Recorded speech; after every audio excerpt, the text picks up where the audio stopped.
Do you know your business well enough to change it? Imagine having 41 different locations that are all operating differently. This is what Alissa Partee walked into when she took over the position as COO of Restaurant Technologies. Alissa talks about how the company was running like a bunch of pirate ships instead of one naval ship. And I love that analogy. She talks about how Restaurant Technologies does things differently to support the restaurant industry, how much her passion drives her because she loves what she does for the company. And she talks about how Restaurant Technologies has created really successful, sustainable change through implementing a 9-person ops excellence team and the process that they've used in order to impact this change in the business. It is truly inspiring. And I'm so glad that Restaurant Technologies exists to support restaurants. I hope you enjoy this episode. Welcome to the Restaurant Leadership Podcast, the show where restaurant leaders learn tools, tactics, and habits from the world's greatest operators. I'm your host, Kristen Marvin with Solutions by Kristen.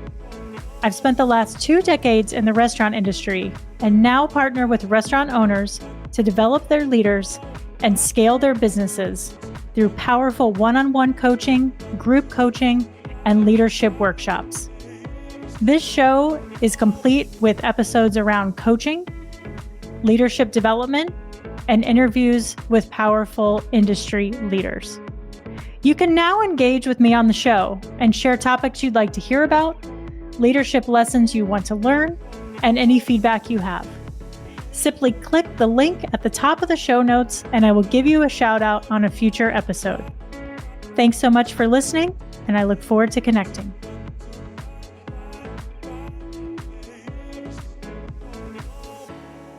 Running an independent restaurant is no joke. You're doing it all. Managing your team, maintaining quality, keeping things safe, and the back of the house can sometimes feel like organized chaos.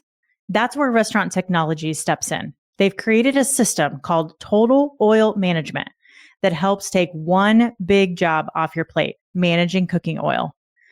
No more lugging jugs of oil or dealing with dangerous spills. Their system does 4 things for you: delivers fresh oil automatically, removes used oil safely, no mess, no stress, helps your team stay safe and your food consistent, and even turns your used oil into biofuel, which is pretty cool. Thousands of independents across the country are already using it to cut costs, save time, and make their kitchens run smoother. If you're curious about this and want to learn more about how it could work in your space, visit go.rti-inc.com/restaurant leadership podcast. Again, that's go.rti-inc.com/restaurant leadership podcast. Alissa, thank you so much for being here today and taking the time to share your story with our listeners. And really, I'm excited to take a deep dive into your leadership today and just learn more about you. Restaurant Technologies has just been such a fabulous company to partner with. And so I'm excited to give people the opportunity to kind of peek behind the curtain even more. So welcome to the show. Absolutely. Thanks for having me. I'm excited to be here. Good. Well, before we kick off, I don't know about you. I'm the worst at celebrating anything I do. Anything good that happens, I take about 2 seconds and then I move on. But can we take a moment to celebrate your 2025 Women in Business Award? Well, thank you. Yeah, it is hard. It's like I don't do any of what I do for those things. And occasionally when they come along, it's nice. But it's hard. It's hard to kind of accept it or, like kind of let yourself get wrapped up in it. And I appreciate it. I'm glad people do it. But I recognize more of like the value of it to remind me that I have to do that type of appreciation to the team. So I don't necessarily need it, want it, or look for it, but I know there's members of our team who do need that type of kind of shot in the arm. And so it's a good reminder.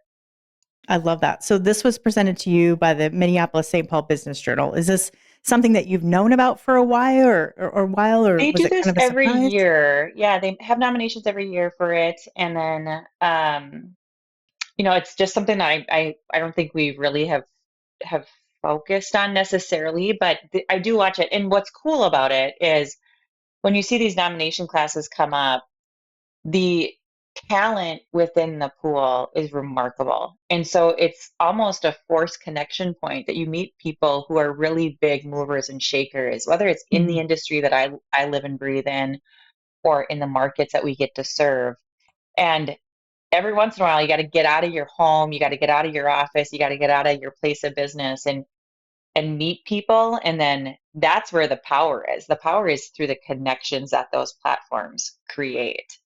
Yeah. So, first time for me, obviously, but also I recognize that the women in this particular group, it's just remarkable what they've been able to accomplish. So it's fun to see and celebrate that as well.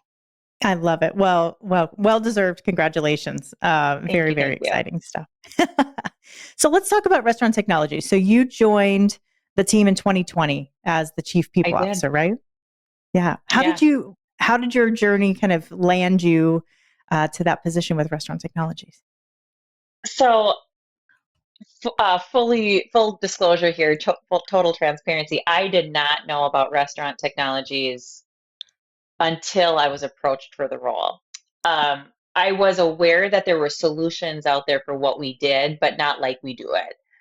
And I think that God works in really mysterious ways because if you remember where we were in 2020, I was with a restaurant company. I was with Caribou Coffee and Einstein Brothers Bagels, had a couple other brands incorporated into the breakfast side of the industry or of the company. But like the little tap on the shoulder, like, hey, do you want to join a restaurant services company in the depth of COVID? And it's like I'm not so sure. Yeah. Yeah. But one thing that restaurant technology does for me, like personally, I'm a big proponent of if you don't love what your company does, I don't know if you'll ever bring enough passion forward to build the brand. Like you have to truly love what we do. Yeah. And when I had the luxury of, taking a look at RT and saying, wow, this is remarkable, it combined things that I'm deeply passionate about. I actually I could nerd out a little bit on how things work. Okay, Yeah. so this is a company that has a really cool service solution, and how we do it is fascinating. And then it marries up to my deep love and commitment for the food industry, the food service industry. And I have said this for years. I've said it in other circles of conversation. I said for thousands of years, food has brought people together. It brings us together in the best of times, and it brings us together in the worst of times. And I think most of life happens with food involved. And so when I had a chance to marry up this love of how things work for an industry that I'm extremely passionate about, which is the food service industry, restaurant technologies brought it right together. And it's how things work in the restaurant industry. Not only that, it's a service orientation. We get to serve an industry that serves others. Yeah. And and I've grown up in a position of saying you need to serve others. You have to find a way to get your talents and pursuit of helping others. And if you're not helping, what are you doing here?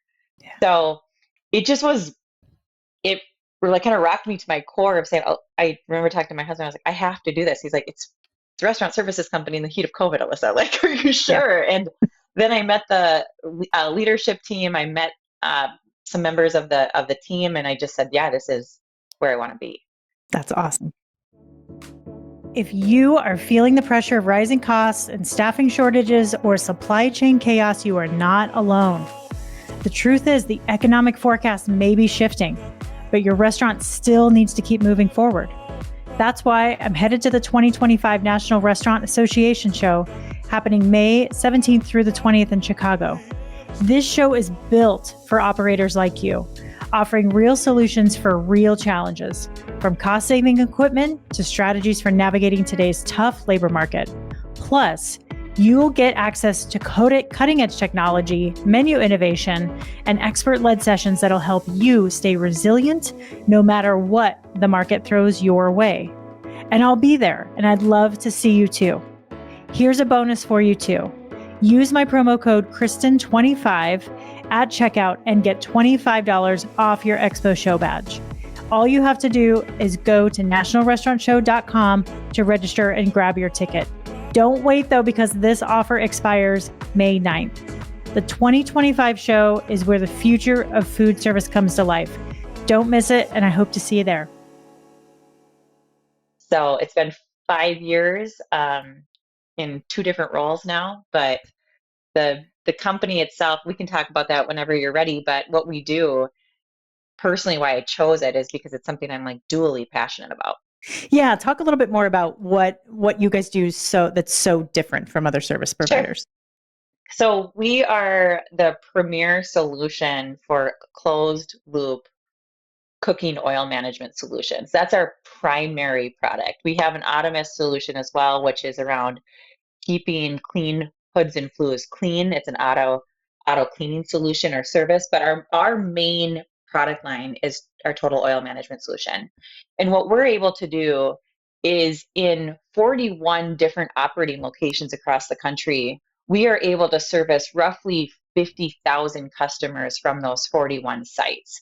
We deliver bulk cooking oil, simultaneously picking up used cooking oil, and at the end of the stage, we bring that used cooking oil back into the food and fuel chain, and we sell it into biodiesel refineries.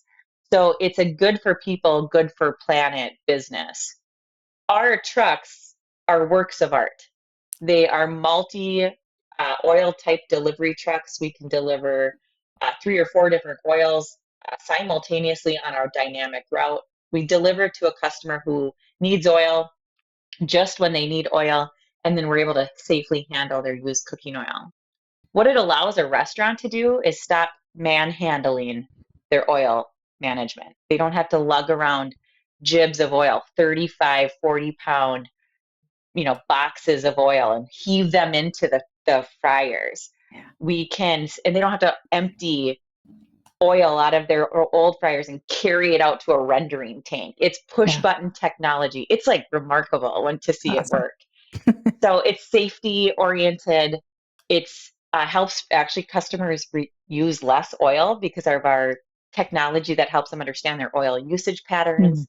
And then it also is good for the planet by recycling the used cooking oil, and it goes into a good purpose. So, I love it. Yeah, we're in restaurants across the country. We've got big brands that we support and serve.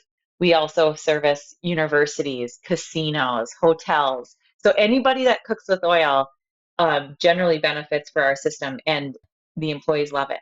The That's employees love great. how easy and safe it is. And if you've ever worked in a kitchen like I have with Buffalo Wild Wings, or even we didn't have the oil solution, obviously, at Caribou Coffee and Einstein's, they're tight spaces, and there's slips, trips, and falls. There's hundreds of opportunities to get burned. So we take out that risk. And we've even helped companies minimize their insurance premiums related to their property casualty insurance and workers' comp, excuse me, because it helps keep things safe. Yeah, I love that. Yeah, it's horrible to clean up. It's heavy. It's dangerous. It's all the things, right? It's not a job that anybody really loves doing in the restaurant. I love that you guys have the solution. So you joined the team in 2020, took a huge leap of faith, and then this massive growth happened, right? Where you had 1,000 employees and you exploded to 1,500. So 50% increase in people. Was there demand for that? Were you guys short-staffed? I mean, what was that growth all about? We really had to be creative on attracting people into our growth story. So we needed to hire drivers and technicians. Our drivers are they have the benefit of running a 312 or 313 schedule generally, or a 410 schedule. So that for a lot of people was an attractive point. They said, wow, I can have a full-time job, full benefits, and I can also have a 3 or a 4-day weekend. Sign me up, right? Yeah. Our technicians are either a 410 or a 5/8 schedule, so a little bit more kind of in the norm schedule. So we did a lot of promotion to bring in the talent who would support the customer growth. And we had to be creative because people had a lot of choice coming out of COVID. And in some cases, um, we were in a very competitive position with especially in the trucking side of things. Yeah. So we were creative. We had a high referral percentage. We had any given month, about 40% of our hires come from internal referrals. So Amazing. we juiced that. We Hmm. had we're creative on our sign-on bonuses. We did a market study to make sure we were as competitive with our wages. We did some cool things with our healthcare. We reduced the premiums on one of our healthcare plan to zero. So people were like, wow, I can have free healthcare here. We promoted the benefits of a 3 or 4 day weekend. So we were able to attract people in. And over the last 3 years, 4 years, we've seen a consistent rise in our retention as well. So Awesome. people, when they come in, we retain 85% of our workforce in a given year. That's light years ahead of kind of the industries that we compete with. So once we get them in, we want to keep them, and we try Yeah. to have them, we make sure we're supporting them, giving them what they need. We're opening up doors for communication so we can hear directly from our front line, learn from them, respond to them, and just keep that employee experience front and center. I If love we that. take if we take care of them, they can take care of our customers. But if we're Yeah. not meeting their needs, they spend time to figure out how to close those gaps before they can kind of pay it forward in service. Yeah, it sounds like you guys really care about your people and you really are thoughtful about their lifestyle and making sure that this career fits with their lifestyle. Where's that people focus coming from within the company? Well, it's all over. I would say it's all over. It definitely starts at the top, but then you also have to inspire within. Like I can't be in 41 depots at a time. So our focus is making sure that we've got general managers at each of our locations where people are like, I want to work with this person. I want to be part of their team. That is a critical layer in our organization, is the general managers who help support each of these depots. We have a lot of work to do still, to be honest. There's a lot of good going on, but kind of the next evolution that we're working on is building out some of those things that we haven't yet had, which is around like leadership development. Yeah. Um, we're refreshing it's called a Level Up program, which is a development program that our frontline leaders or our frontline employees can go through to level up in the organization. So there's a lot.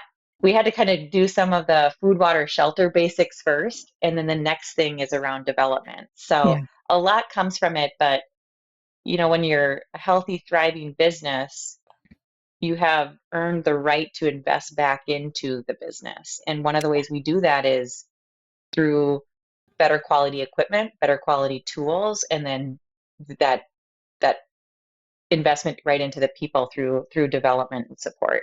I love that. We should schedule another time and talk just for, 30 minutes to 45 minutes about this level up program, because that's what I focus on, is leadership development across multi-unit locations. And would love to just learn more about that and talk Absolutely. about the challenges and successes. That's awesome. Absolutely.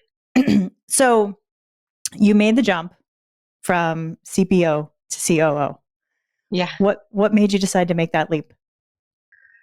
Um, First of all, I showed interest. I have a deep kind of love and background in operations. I've always had a more operations focused role, whether I was in a chief people officer role or kind of in my human capital roles in the past. It's always been a very tight connection with that large part of organizations. So I certainly showed interest in it at RT. And then I have to acknowledge the fact that that's not a common switch. So as much as I could sit here and say I would like to try something different formally, I had to have people who also were willing to take a chance on me and say, yeah, let's try it. What's the worst that could happen? Um, and so we were really intentional about thinking through that. And I remember when I had a great conversation with our CEO, Jeff Giesel, one day, and he said, do you want to give it a try? And I was like, I do. And the it almost kind of relit a little bit of a fire in me of like, okay, I don't want to fail here. So what do I have to do differently? Yeah. But the nice thing that I've had the luxury of having is being able to bring in or kind of recreate the leadership team that I get to work with on the operations side. And Mhm. they are fantastic. So I have the privilege of working with them. I had the chance to try it. I had somebody who was willing to take that chance. I take chances on talent a lot, right? I say, let's try it. What's the worst that we can have? What can happen here? And so I had somebody who was willing to take a chance. Hi, everybody. We're taking a quick break to offer you an exciting opportunity. If you're a restaurant owner or manager looking to enhance your leadership skills, I invite you to join my 12-day leadership challenge. In just 12 days, you'll receive a guided packet with actionable strategies to transform your leadership in less than 5 minutes a day. Join the challenge and the community and grab your copy at kristenmarvin.com/12 days. Now let's get back to the show. I love that. I love when you said, when Jeff asked you, like, is this something that you want to do? There was no hesitation in your voice. There were no kind of nerves. You just showed up really confidently. What were you excited? Were you scared? Were you confident? And what were the Oh, emotions I like love going it. into that? I love what our operations team does. So it was almost like, let me at it. Like, yes, I want it because I'm passionate about it. Yeah. If I didn't love what we do, honestly, Kristen, I probably wouldn't be here. Yeah. I would look for something that I felt that deep connection with. So there's a heart and soul that exists in operations, and yeah, I feel really lucky to be part of it. I love it. So when you moved into this COO role, what were some of the, I want to talk about this 9-person ops excellence team that you put together. Like, Yeah. what were some of the challenges that you really identified? And then talk us through the strategy that you used to put this team together. So this was about 2 years ago. We were enjoying some of the benefits that we had of installing a commercial excellence team. So commercial ops is what we call it. It's on our commercial side of the organization.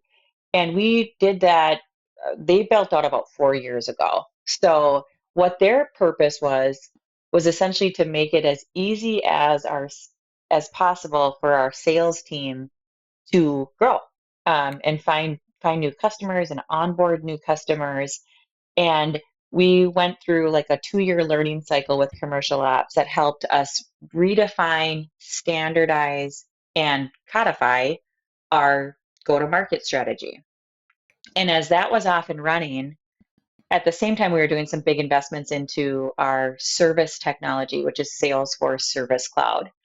And as a follow-on to that, I remember I spending a lot of time out in the depots, and what was hard was we have our operators who were born and bred into, running their own territory, doing it. We had 41 depots doing it 41 different ways. Mm. And I remember saying, hey, if we're going to grow and scale as an organization, we can't have 41 depots doing it 41 different ways. And I remember being at one of our leadership meetings, national business meetings, and I said, we need less pirate ship and more Navy ship, which means we need less kind of everybody doing it their own way, and we need more standards, because the standards allow us to build on. Mm-hmm. Very similar to everybody does it the same way, so we can train to the one best way. We've adopted the one best way, and then we're going to benefit from doing it one best way. And so we sat down and we kind of hashed through what this could look like on the operation side. And we're not the first company to do it, but it was a unique setup to put it under the human capital side of the business, because that's where I was. I was sitting in HR still, knowing that if I was going to move into operations, I'd take it with me. But we built out our operations excellence team, and it was focused on ops technology, operations process, and eventually it will take on operations training. And that team is a team of, we've got a mix of former general managers and service managers, different people in the business, and we infused some talent from the outside as well. And their sole job was to identify the variability in the business, identify the one best way, create the process in any program that would get us to all operating under the same, kind of course, and training people to it. We're about 18 months into it now. It is unbelievable what we've been able to accomplish, not only to make it easier on some of our own teams, but also it's showing up in our what we call our customer in metrics. It's actually having a direct impact on the service model that we have with our customers. So the customers benefit from it as well. Makes it easier on our internal teams, makes it better for our customers, and we kind of benefit from having it. And a big thing about it is like, what if we went to McDonald's and McDonald's was like, well, if you go to this location in Boston, you're going to get curly fries. If you go to this location in San Francisco, you're going to get shoestring fries. People would be like, well, what's the benefit of McDonald's like national brand? Yeah. That's what we're headed towards is when you experience restaurant technologies, whether you're in the Boston market, you're in the LA market, you're in the Minneapolis market, you're going to have the same type of experience. And that's what we're going to grow upon. I love that. How did you choose those 9 people? Did you know specifically what roles you wanted to create? Yep, we did. We wanted to have somebody who really understood how our operations technology works. Eventually, we'll do the training side that right now is still sitting in the human capital side, and then the operations excellence business partners. That's actually we plucked out our highest performing general manager. We said you're going to be a member of the team. Then another individual on that team, Josh, he was kind of an expert in how work gets done at Restaurant Technology. So we plucked him out of that role and put him in this. And then we brought 2 other people in from the outside who are very, very process driven, lean management principles. And then one of our other director of business process, she's on the team as well. They're complementary in terms of their skill set. You got the experts in how we do it today. You had the best and brightest when it comes to one of our highest performing general managers who kind of keeps it real with us. Yeah. And then when they work, they're constantly using general managers from across the country to calibrate the work. It's built by operations for operations, because we're not going to just create something and say, hey, this is a best practice, go do this. And then we get it out into the field and the field's like, this doesn't work for us. So that we needed to have people who were excellent collaborators, people who could still balance what good looks like, but understand the realities of the situation that we were in. And the team formed together. And then our senior director of operations excellence, he's been there and done that. He came from the outside. He's at an organization that was 10 years ahead of us in this pursuit. And his kind of strategic direction for the team was complementary. We had to give them grace and space to try some new stuff on, right? Try it on. If it doesn't work, that's okay. We'll pivot. But the intention was really clear from the beginning.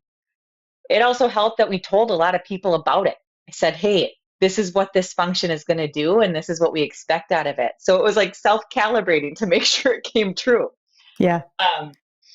We did partner with an excellent company called Beckway to also help mature our thinking faster in it. So they came in from the outside and said, hey, we've helped organizations stand this type of work up, but they were a great partner. They really greased our skids and then like let us run with it, and we've taken it from there. I love it. I was going to ask you, how did you come up with this idea? Was this something that you'd done before, and then what was the first step in kind of putting it together? When I haven't done exactly operations excellence before. There's something that we did when I was in operations in Marvin, which was taking our massive 2.2 million square foot plant and building it into what is more like a cellular manufacturing arrangement, which takes all of our processes and breaks them down into bite-sized pieces and standardizes them from cell to cell. Data is really important. Process was really important, and then codifying it with any other type of technology. So the concept I was really familiar with. But the buy-in for it was actually quite easy. I mean, it was a conversation I was having with the senior executive team. Jeff, the CEO, he was like, absolutely. We've seen the benefits on the commercial side of the organization. I see how it can benefit it from the operations side. And again, it was maybe a little bit of a leap of faith, but we started by bringing in that first leader, Joe, our senior director of operations excellence, gave him the right and the grace to build out his team. And I would say 18 months in, I think the results kind of speak for themselves. I mean, we've cut our service visits by about 40% by having a more complete service visit.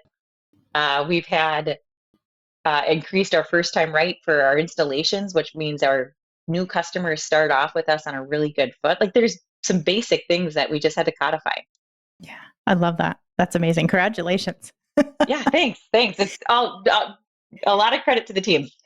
Did you play with this? Because I've worked for organizations before where we've kind of put together side boards of employees for sustainability Yeah, or for community practices, but they were on a part-time basis. So, they still did their correct. regular full-time. So did you guys kind of play around with, is this a full-time group of people or This do we do this full-time group. part-time?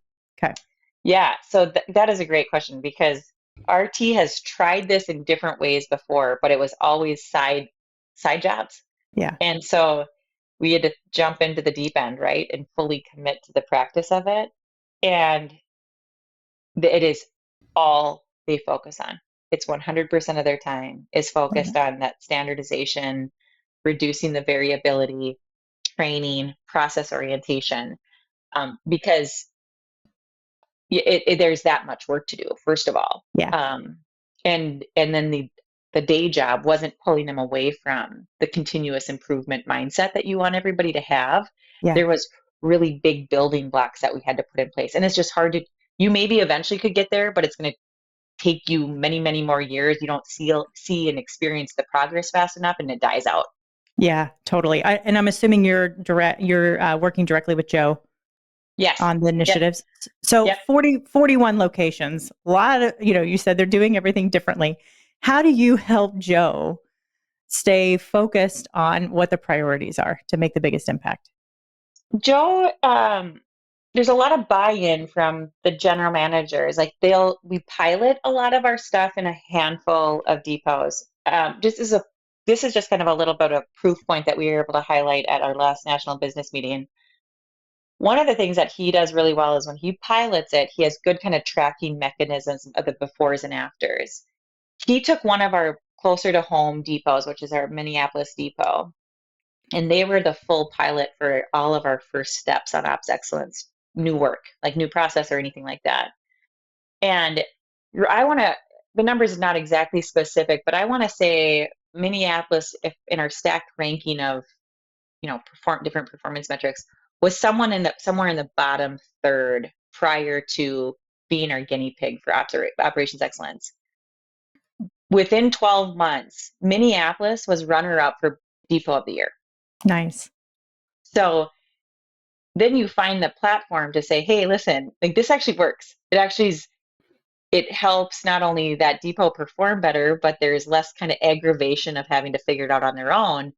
And it pays off with better performance. So Yeah. then all the GMs are like, let me at it, right? So I remember at the National Business Meeting, they're like, why does Colin only get to benefit from all of these things?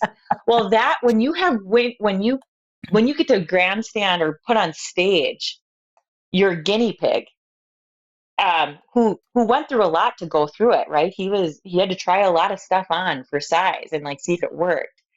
And then it works. And then you're like, let's celebrate it. And then inspire other people to try something different.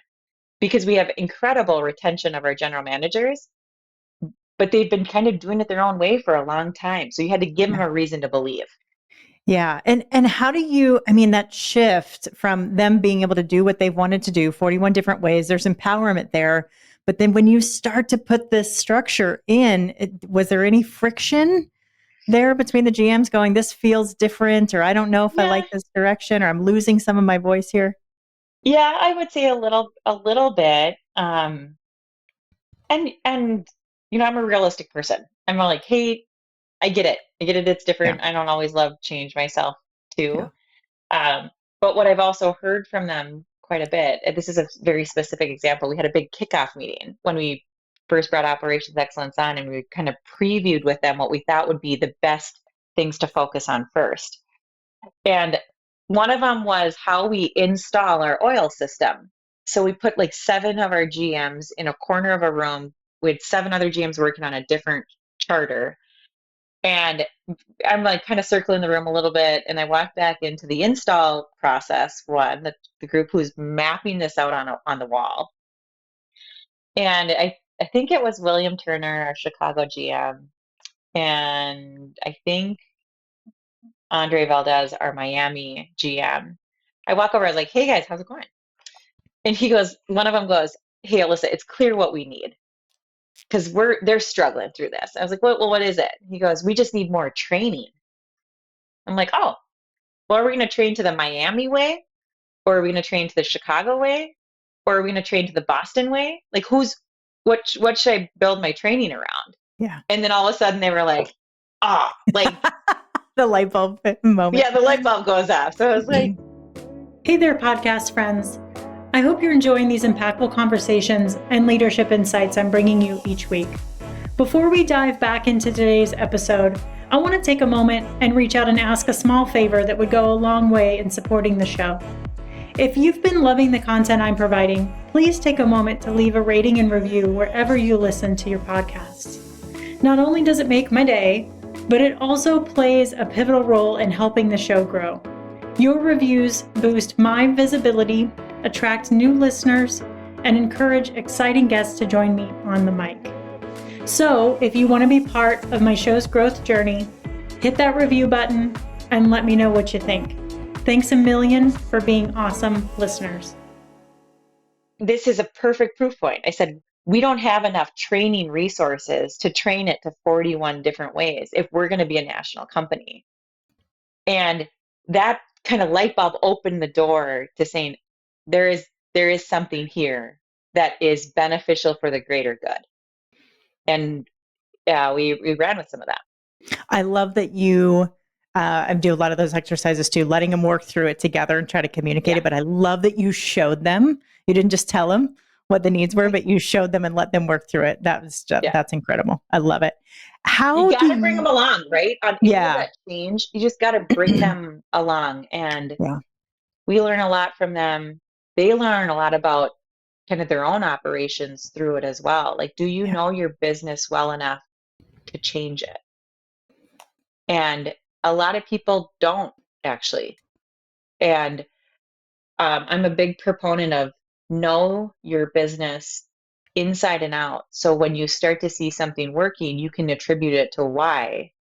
And when something's not working, you have the depth of understanding to react to it and do something about it.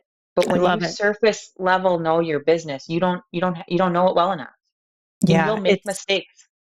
I just wrote that down. Do you know your business well enough to change it? I think there's so much uncertainty right now in the world and what's going on. And we've been talking a lot about that with clients and coaches and restaurant consultants of what do you know that's working in your business? Like if you don't have it identified, identify it right now. So you can just double down on that. Make sure your experience is top notch right now. Make sure you're nurturing your guests as much as you possibly can. And then figure out what's not working and figure out if you need to let that part of your business go or if now is a time to invest in it. It's so important. Love that you brought that up.